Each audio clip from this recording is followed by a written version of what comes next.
Centrale 911, quelle est votre urgence? Oui, ici Michel Gagnon des Forestiers Associés. On vient d'avoir un accident dans notre chantier forestier. Un abatteur a reçu un chicot sur la tête. Il est inconscient. Où est le chantier forestier? Au kilomètre 32 à la jonction de la route du parc. Il va y avoir quelqu'un dans un pick-up noir pour attendre une ambulance à l'entrée du chantier forestier. Est-ce que le blessé est coincé sous l'arbre? Non, les secouristes l'ont planché et il approche du chemin. Chaque année, une grande partie des accidents en forêt surviennent au pied même de l'arbre. Ces drames se rapportent à l'abattage manuel, qui lui ne représente qu'une faible partie du volume du bois récolté. C'est dans ce contexte que le règlement sur la santé et la sécurité dans les travaux d'aménagement forestier rend obligatoire depuis juin 2013 la formation en abattage manuel sécuritaire pour tout travailleur qui effectue l'abattage d'un arbre à l'aide d'une scie à chaîne dans le cadre de travaux d'aménagement forestier. La scie à chaîne peut causer de graves blessures, souvent irrémédiables. Ainsi, avant d'entrer en forêt, l'employeur doit s'assurer que tous les travailleurs forestiers connaissent l'ensemble des mesures de sécurité qu'il a mises en place en cas d'accident. Les vêtements et équipements de protection doivent respecter les différentes normes en vigueur, être maintenus en bon état et remplacés s'ils sont endommagés ou lorsqu'ils ont atteint leur date de péremption. Ces équipements de protection individuelle sont un casque dont la couronne de fixation est bien ajustée, un écran facial ou des lunettes contre la projection d'éclat, des protecteurs auditifs, des gants pour la manipulation et le limage de la chaîne, un pantalon de sécurité contre les coups de scie à chaîne, des bottes de sécurité offrant une protection contre les coups de scie à chaîne, ainsi qu'un pansement compressif. Il est important de mentionner que le port de l'équipement de protection individuelle n'exempte nullement de la nécessité d'éliminer les dangers ou de réduire les risques. L'abatteur professionnel se doit de connaître tout l'outillage nécessaire à son travail et d'en disposer. La conception et l'utilisation de ces outils facilitent votre travail et améliorent votre rendement.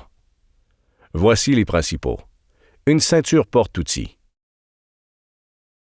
Des coins d'abattage. Un levier d'abattage avec ou sans crochet coudé.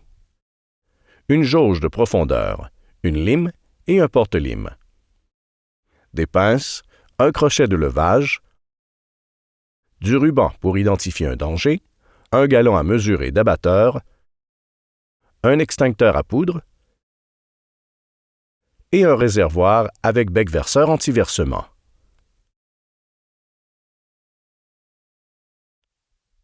La localisation des dispositifs de sécurité de la scie à chaîne est importante, tout comme l'équipement de protection.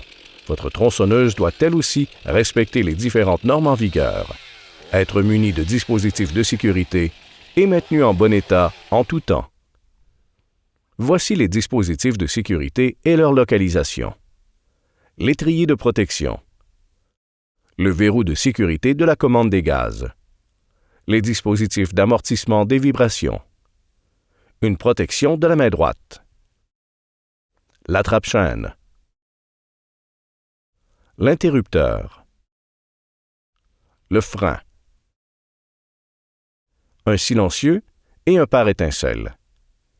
Et l'extrémité du guide-chaîne à faible rayon. Si un dispositif n'est pas en bon état de fonctionnement, arrêtez le travail immédiatement et effectuez la réparation.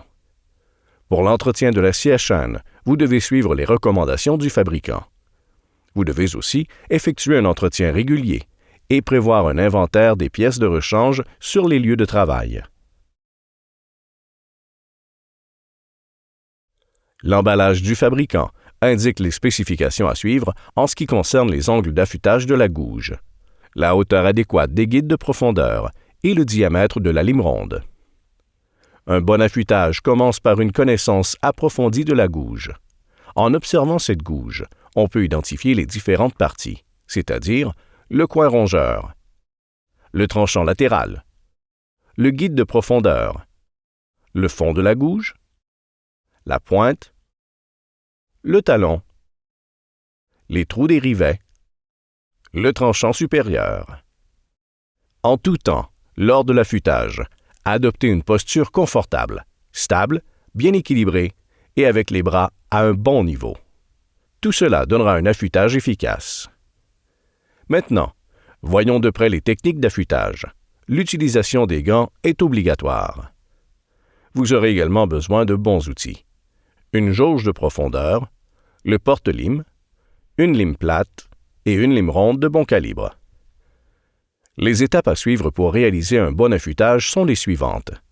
Placez votre scie à chaîne dans une position stable et sécuritaire. Ajustez bien la tension avant l'affûtage. Abaissez et arrondissez les guides de profondeur.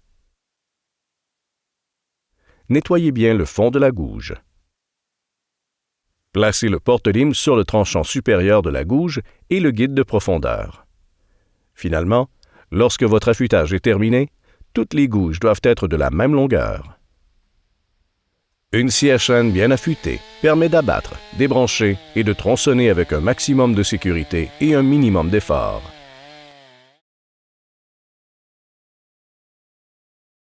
Nous allons cette fois aborder les méthodes de démarrage et de transport de la scie.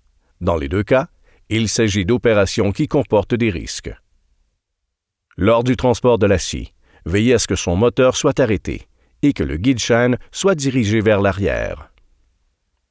Avant de mettre le moteur en marche, éloignez-vous d'au moins 3 mètres ou 10 pieds de l'endroit où le plein a été fait. Pour le démarrage à froid d'une scie à chaîne, posez-la au sol et mettez le pied droit dans la poignée arrière et le genou gauche au sol.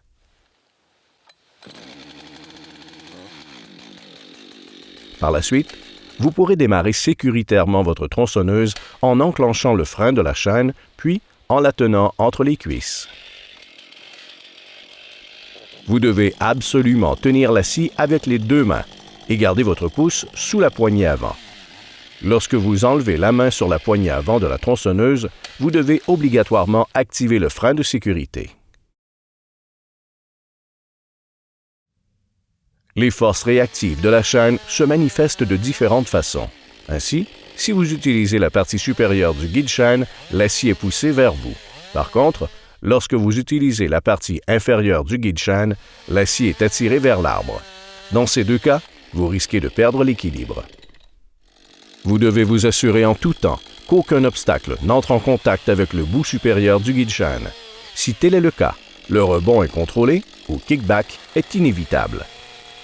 D'autres facteurs augmentent les risques de rebond et de recul, dont des guides de profondeur trop bas, un crochet au tranchant latéral exagéré, l'absence d'outils d'affûtage et aussi une tension insuffisante de la chaîne. Pour réduire les risques, gardez toujours votre pouce sous la poignée avant.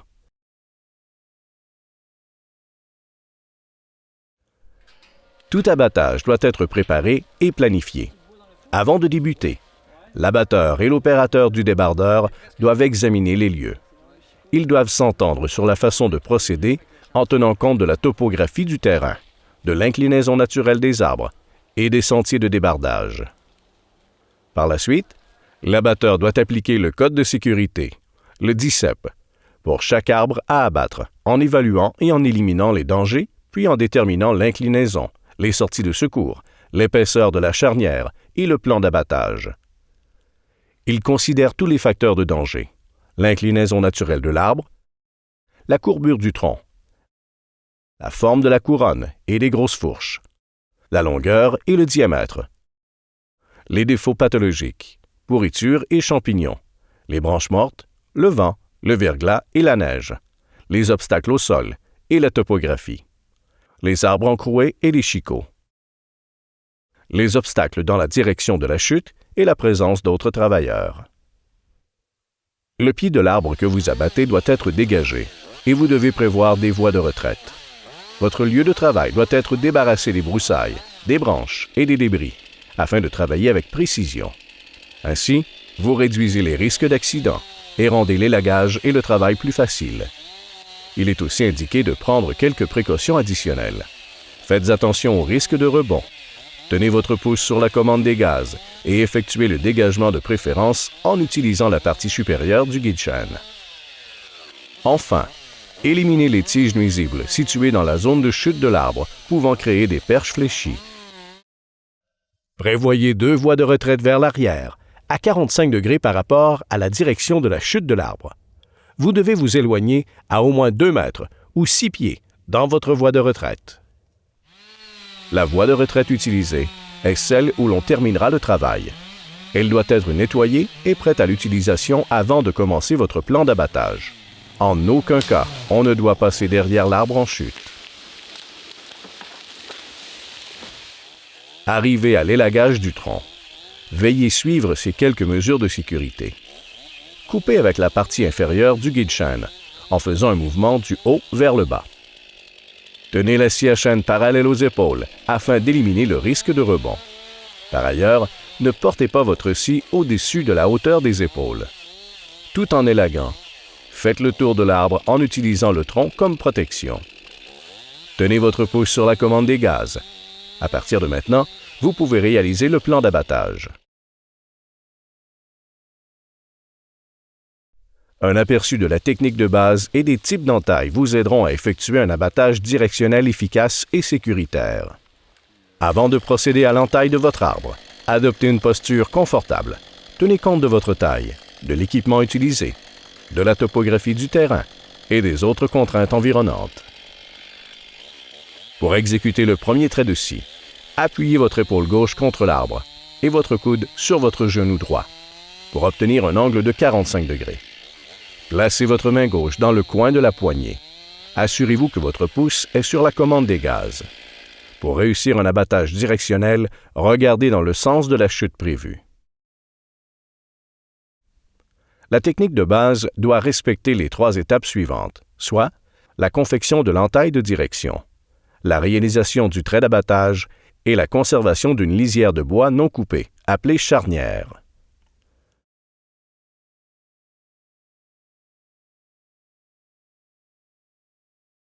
L'entaille de direction est une ouverture qui aide l'arbre à tomber dans la direction désirée, sans que sa chute ne soit freinée par la souche. Elle doit se pratiquer sur tous les arbres dont le diamètre est égal ou supérieur à 15 cm ou 6 pouces. Le trait d'abattage sert à confectionner la partie arrière de la charnière. Il doit être fait à au moins 2,5 cm ou 1 pouce au-dessus de la pointe de l'entaille de direction. Cela empêche le recul de l'arbre. La charnière maîtrise la chute de l'arbre et empêche tout mouvement latéral. Elle remplit bien son rôle à la condition que l'entaille de direction et le trait d'abattage soient faits avec précision. Lorsque le travailleur effectue le trait d'abattage, il doit s'assurer de conserver en tout temps une épaisseur de charnière d'environ 1/10 du diamètre de l'arbre sur toute sa longueur. À ce moment, si l'arbre n'a pas amorcé sa chute, l'utilisation d'un moyen mécanique est nécessaire pour éviter des efforts physiques excessifs. On peut aussi utiliser des outils, comme le levier ou le coin d'abattage. Aussitôt la chute de l'arbre amorcée dans la direction voulue, l'abatteur doit se retirer dans sa voie de retraite. Couper la charnière pendant la chute de l'arbre s'avère très dangereux.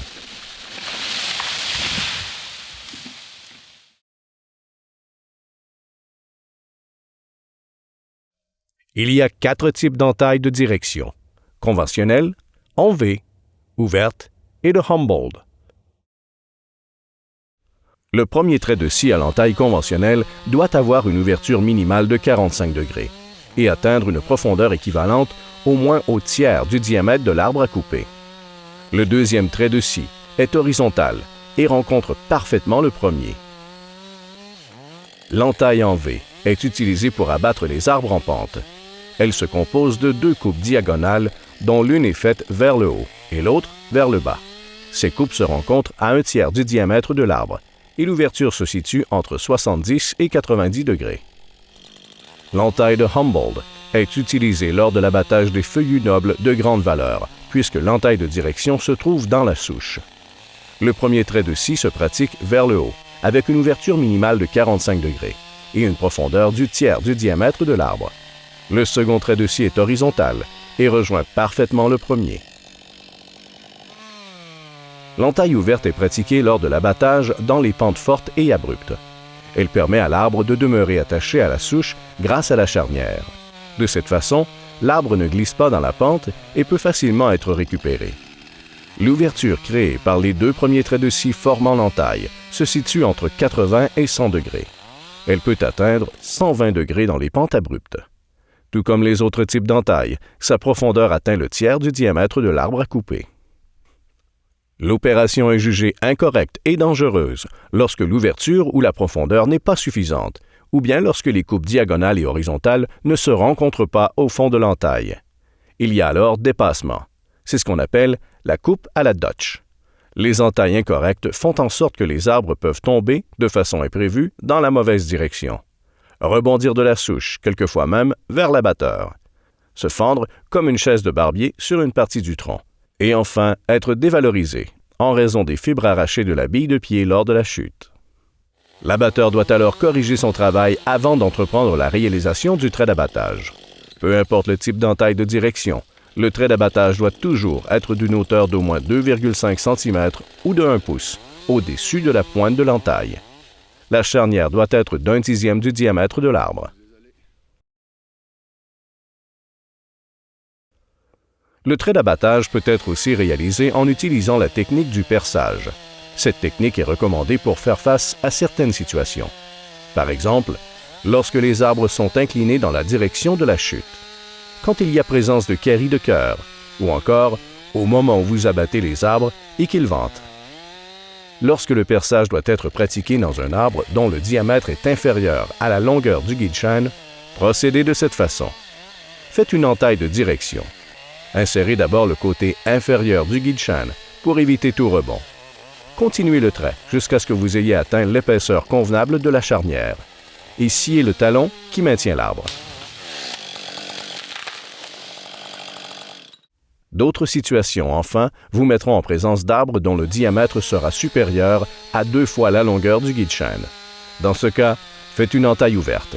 Insérez la scie à chêne au milieu de l'entaille de direction et attaquez le bois avec le bout inférieur du guide-chêne, de façon à éviter tout rebond. Effectuez un premier perçage sur un côté de manière à conserver la charnière et le talon. Effectuez le deuxième perçage sur l'autre côté, en conservant toujours la charnière et le talon. Finalement, sciez le talon qui retient l'arbre.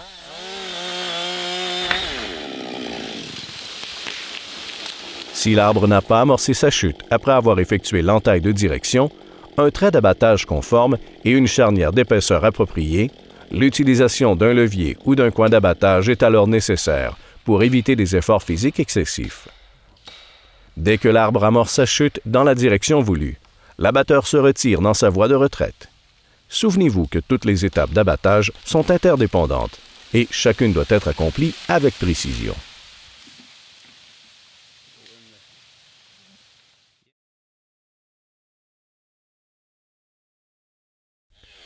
Voici maintenant la technique d'utilisation du levier d'abattage.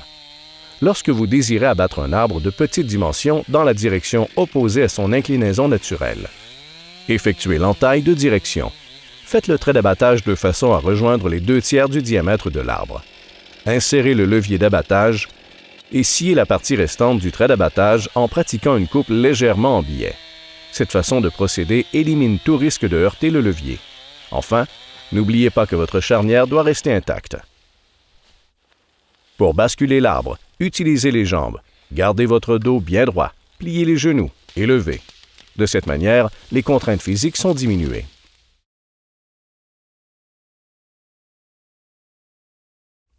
Les travailleurs forestiers voient tous les jours des arbres qui ne correspondent pas au modèle idéal. Chacun de ces arbres nécessite une technique d'abattage spéciale et sécuritaire. En forêt, tout chicot présentant un danger de chute sur les travailleurs doit être abattu de préférence à l'aide de l'arche du débardeur. Pratiquez une entaille de direction et un trait d'abattage partiel lorsque les chicots sont trop gros. Si vous devez procéder à l'abattage manuel avec la scie à chêne, dirigez le chicot dans le sens de son inclinaison naturelle. effectuez l'entaille de direction et le trait d'abattage à la hauteur de la ceinture pour assurer une meilleure surveillance de la cime. Dans le cas de pourriture à l'intérieur du tronc, augmentez l'épaisseur de la charnière pour compenser les défauts du bois. Utilisez la technique de perçage. Utilisez la technique de double entaille pour les arbres ayant une forte inclinaison ou lorsque la compression est trop grande pour faire une entaille de direction.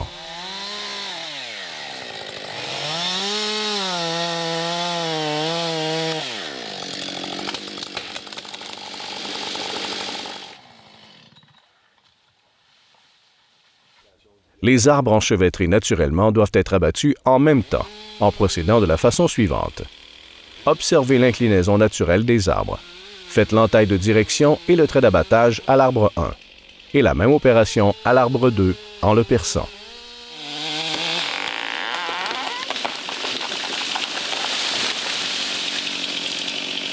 Dans certains cas, l'arbre se trouvera dans une pente. Si vous désirez qu'il s'affaisse vers le bas, utilisez une entaille ouverte. Si vous désirez qu'il s'affaisse vers le haut, vous devrez effectuer une entaille de direction en V, ou ouverte, selon le cas. N'oubliez pas que l'orientation de l'arbre à abattre doit être de 45 degrés par rapport à la pente, jamais en ligne droite.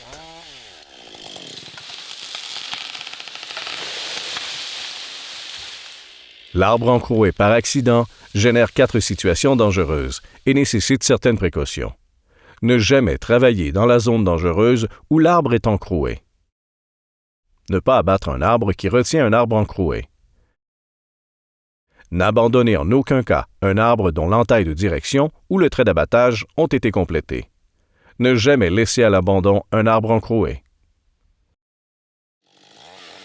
Si la situation venait à se présenter, procédez comme ceci. Mettez l'arbre encroué par terre en utilisant la technique de dégagement manuel. Ou encore, recourez à l'utilisation d'un treuil ou d'un autre moyen mécanique.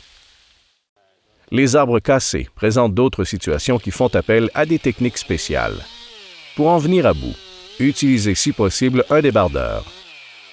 Affaiblissez la tension à la cime de l'arbre. Pour travailler, placez-vous du côté extérieur.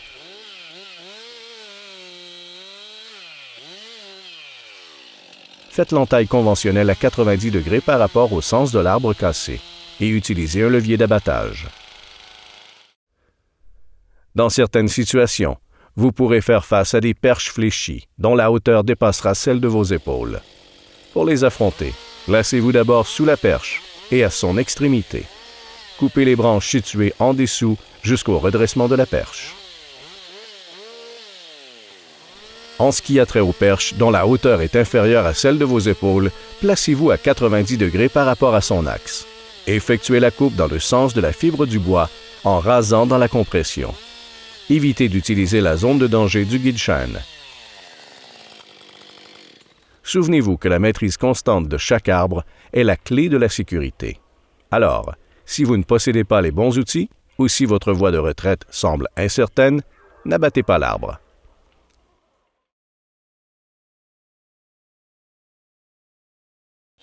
Pour un maximum d'efficacité lors de l'ébranchage, la scie à chêne doit être de forme compacte, étroite, légère et munie d'un guide-chêne court. Pour un maximum de sécurité, il faut appliquer toutes les mesures suivantes. Assurez votre équilibre en posant bien les pieds sur le sol et fléchissez les genoux plutôt que le dos pour vous baisser. Tenez la scie fermement et correctement, le pouce sous la poignée avant. Faites fonctionner la scie à haute vitesse. Gardez la scie à chêne près du corps. Évitez de vous étirer afin de ne pas perdre l'équilibre. Appuyez la scie sur le tronc de l'arbre pour réduire l'effort. Évitez les déplacements des pieds lorsque vous sciez du côté du tronc où vous êtes. Contournez les obstacles pouvant provoquer les rebonds de la scie à chêne. N'utilisez pas l'extrémité du guide-chêne pour les branchages afin d'éviter les rebonds. Ne portez pas de cou vers vous. En pente, placez-vous du côté haut de l'arbre abattu et ne marchez jamais sur l'arbre à ébrancher. Abordons cette fois la technique des branchages scandinaves.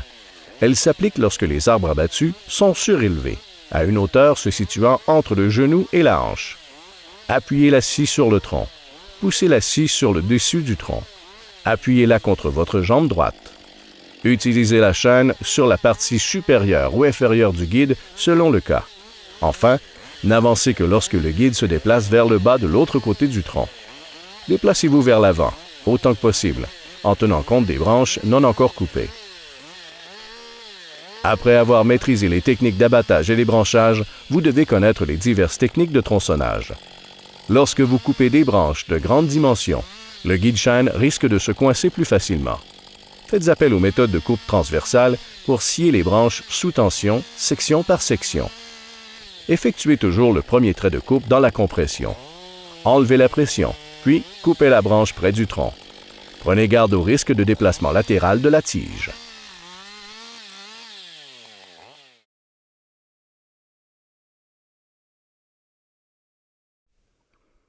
Même avec une connaissance approfondie des techniques d'abattage sécuritaires, un suivi rigoureux doit être effectué afin de s'assurer du maintien de ces techniques. Voici comment réaliser une analyse de souche. On mesure avant tout le diamètre de la souche perpendiculairement à la charnière. Puis, on mesure la profondeur de l'entaille, qui doit être égale au tiers du diamètre. L'angle de l'entaille de direction est mesuré à partir du bloc extrait lors de sa préparation. L'angle doit être au minimum de 45 degrés. Les deux traits, l'entaille de direction, doivent se rencontrer, sans dépassement. L'épaisseur de la charnière est vérifiée. Elle doit correspondre à 1/10 du diamètre. Pour ce qui est de la hauteur du trait d'abattage, elle doit se situer à au moins 2,5 cm ou 1 pouce au-dessus de la pointe de l'entaille de direction. Enfin, le trait d'abattage doit être horizontal. Ces observations sont notées sur la fiche de suivi d'abattage manuel. Elles permettent l'identification rapide de lacunes et une amélioration continue de l'abatteur. En raison des accidents nombreux, parfois mortels, les employeurs et les travailleurs ont tout intérêt à mettre en place et à favoriser des techniques de travail sécuritaires en forêt. Des équipements de protection personnelle, des outils en bon état et performants, et l'utilisation des techniques appropriées permettent à l'abatteur d'exercer aujourd'hui sa profession de façon sécuritaire et efficace. La formation en abattage manuel sécuritaire obligatoire est un pas dans la bonne direction. Il n'en tient qu'à vous de la mettre à profit pour la sécurité de tous.